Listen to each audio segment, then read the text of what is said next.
Hi there, I'm Kelly with Living History and Heritage Program. When doing archaeology, it's important to understand how we dig or excavate. In order to properly record all of the important information, we excavate stratigraphically. Stratigraphic excavation, in its basic form, involves the process of cleaning the surface of the site and removing layers of soil in the reverse order in which they were naturally deposited. Each new layer of soil, or stratum, signals a different cultural time period. Archaeologists look for changing colors or texture in the soil to identify a new stratigraphic layer. Stratigraphic excavation, in its basic form, involves the process of cleaning the surface of the site and removing layers of soil in the reverse order in which they were naturally deposited. Each new layer of soil or stratum signals a different cultural time period. Archaeologists look for changing colors or texture in the soil to identify a new stratigraphic layer. In my stratigraphic box here, you can see 4 different colors or textures of soil. These would all represent 4 different time periods. Stratigraphy is the study of rock and shell accumulation, which results in different layers in the Earth's surface. According to the law of superposition, sediment layers are deposited over time, with the oldest layer on the bottom and the youngest layer on the top.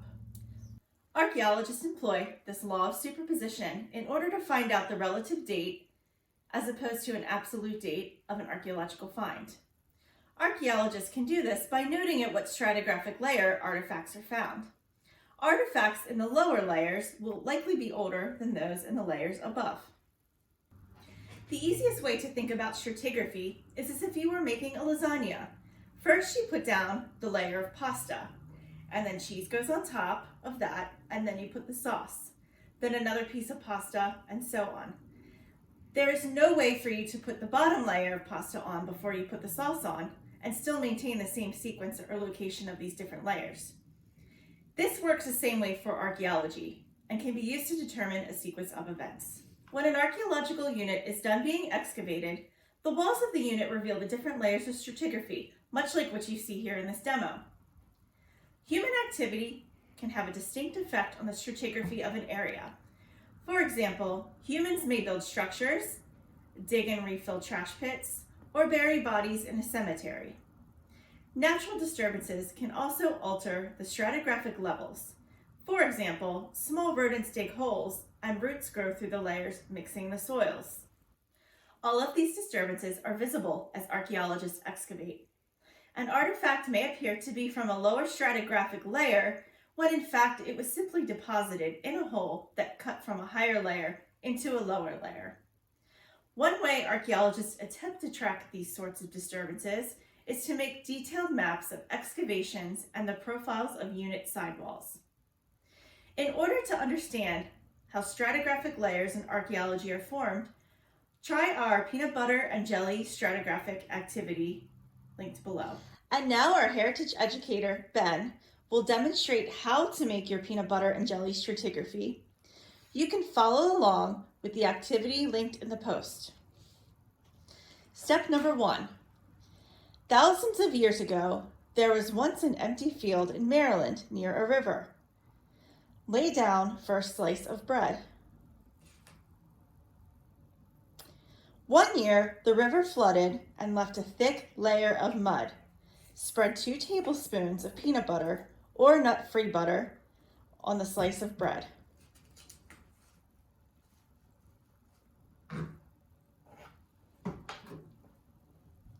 Later that year, a group of archaic Native Americans came to this spot and built a fire hearth, which left behind a small circle of rocks that had been burnt and cracked by the fire. Cut raisins in half and arrange in a small circle somewhere on the peanut butter and fill the circle in with chocolate sprinkles.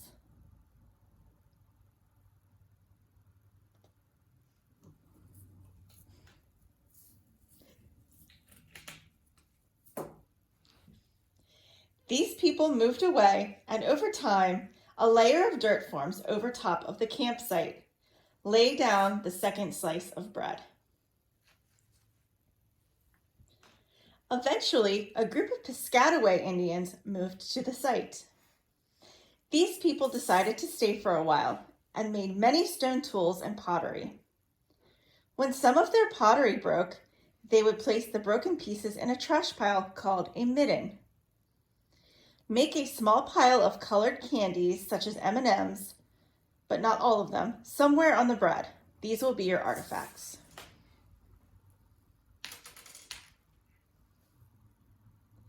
These people also like to bury objects as offerings in hopes that they would bring good luck.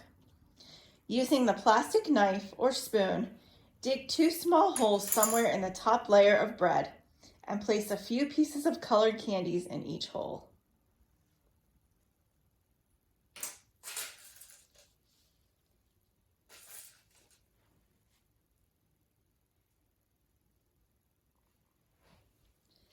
The people decide to leave the site because the river was too close and may flood.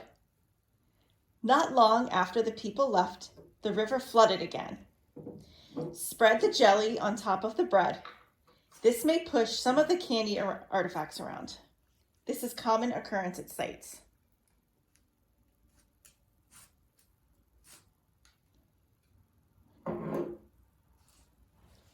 As time passes, more dirt builds up and covers the site. Lay down the 3rd slice of bread. Today, archaeologists know that people often live near sources of water and think that Native Americans may once have lived at this site. They decide to conduct some test pits or cores to see if they can find evidence of habitation. This evidence would be things like artifacts or fire-cracked rock. Use the large clear straw to make a test pit by pushing the straw all the way through the sandwich.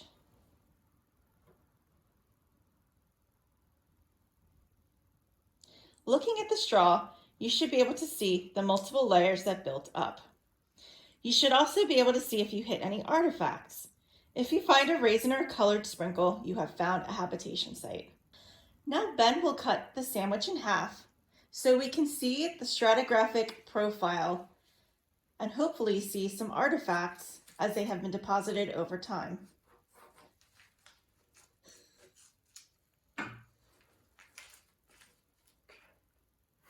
As we complete this activity, let's ask some questions. Which artifacts were older, the colored candies or the raisins and chocolate sprinkles? What action would have disturbed the natural stratigraphy of the site? Would you have known which was older if the sandwich was put in a blender and all of the artifacts had been mixed together? This is why archaeologists have to be very careful when we conduct test pits or excavations so we do not mix up which artifacts come from which stratigraphic layer.